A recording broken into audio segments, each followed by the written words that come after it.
in 33 years' time by 2050, the central prediction of the GLA intelligence team is sustainable if properly planned for. Across the world, the population of cities are rising. Currently, 54% of the world's population lives in cities.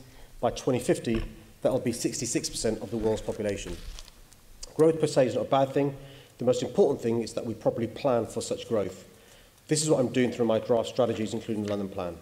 The London Plan will ensure that we make best use of land through intensification, encouraging a mix of land uses, and through co-locating different uses. My plan sets out how we can do this while also ensuring the protection of our prized green belt and other green and open spaces.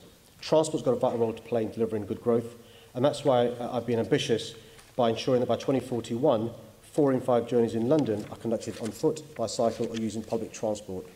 We also need to fix our broken housing market, as I've just said, and my draft London housing strategy sets out plans how we can do this. I've also got plans in my draft environment strategy about sustainable buildings and ensuring that future buildings are zero-carbon homes, as well as ensuring that we can have all non-residential development to be zero-carbon from 2019. And finally, Chair, my draft economic development strategy sets out our ambitions for maximising opportunity for all, including access to education and skills, fairer pay and work practices. Thank you, Mr. Mayor. There does seem to be a slight discrepancy between the data that you have given from the London Data Bank and the Office for National Statistics that puts the figure about 500,000 higher. But there's still going to be a large population increase. And one of the things I've asked you about before is water.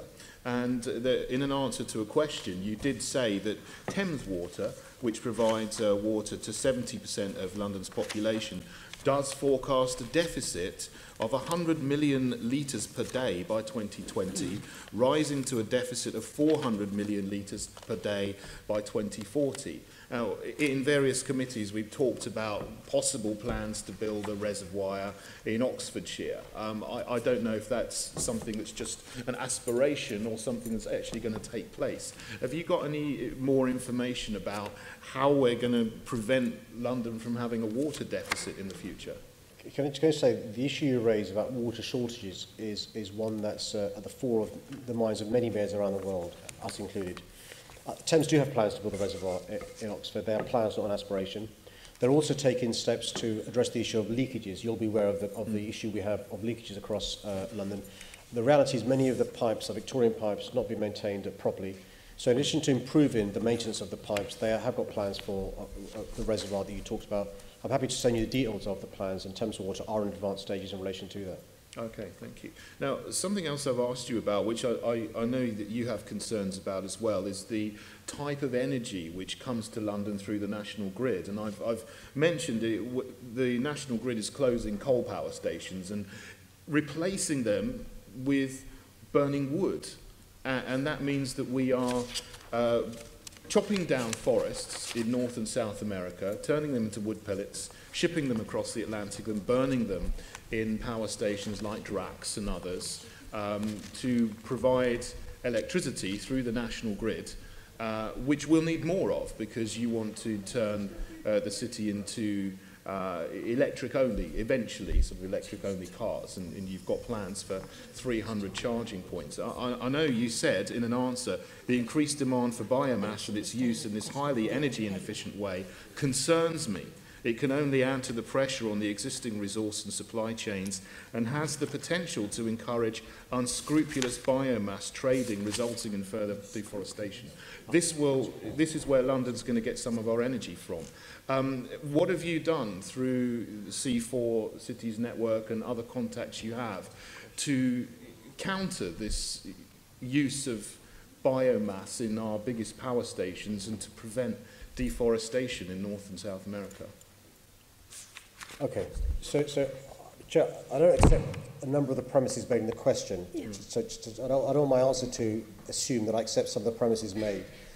But recently we published the draft environmental strategy, which brought together 6 different strategies into one. Separately, in relation to C40, you asked the question. I'm one of the vice chairs of C40, and they're looking at a whole host of issues, including sustainable energies, and how we can learn from each other. I'm not sure if it's fair to say, though, that we're increasing reliance on wood burning fire stations, power stations. Well, in fact, it's the other way. Tracks. In fact, we as a country are going far more towards renewable, and I welcome this. My criticism is not going fast enough, but it's just not accurate to say that we're going backwards. And actually, living in cities, your question was about cities and population, is more environmentally friendly. Actually, denser populations living in cities is better for the environment than being spread out in rural parts of the country. Well, sustainability, because with an increase in population, we'll need more energy. But I'll move on. But to ask you another thing, I mean, one of the things that you will need to do is increase the capacity of the rail network and the underground network, etc. But there's recently been problems with the Northern and Jubilee line. The trains which were going to be ordered are not going to come on time. And we hear from TfL that Crossrail 2 might be delayed by 10 years. Is that going to have an effect on the ability of Londoners to move around if there's such a huge population growth? And what are you going to do about those two issues? So our current population is 8.8 million. And you talked about different figures, 2050. We can go even sooner than that. 8.8 now, 9 million in 2020, 10 million in 2030. And that's one of the reasons why the draft strategy set out a plan to get more people walking, more people cycling, more people using public transport. And one of the things we're doing is increasing public transport capacity. That's why, for example, the Elizabeth line opening next year and the year after, part of it opens December 2018, part of it 2019, will increase public transport capacity by more than 10%. It goes to the east and to the west, 40 new stations from east to west, will increase transport capacity. Will Norman, the Walking and Cycling Commissioner, is encouraging more people to walk and cycle. The reason why the Jubilee and Northern Line timelines for the trains was because the trains we have increased efficiency. We've improved signalling. We've got Northern Line extension to South London in Battersea. We've got the Elizabeth Line starts in 2018. So that means the need for the Jubilee Line additional trains is less because people will dive from Jubilee Line to Elizabeth Line. And we should welcome the engineering advances made, the advances made elsewhere, which means rather than having to buy a train on a certain day, we can delay the need to buy the train until a future day, which saves us money. You wouldn't buy a new car when your current car is working really well. Why should we spend money on a new train when the current trains, because of increased engineering, are working well? All right, thank you, Mr. Mayor. You didn't frankly have the balls to put country before party.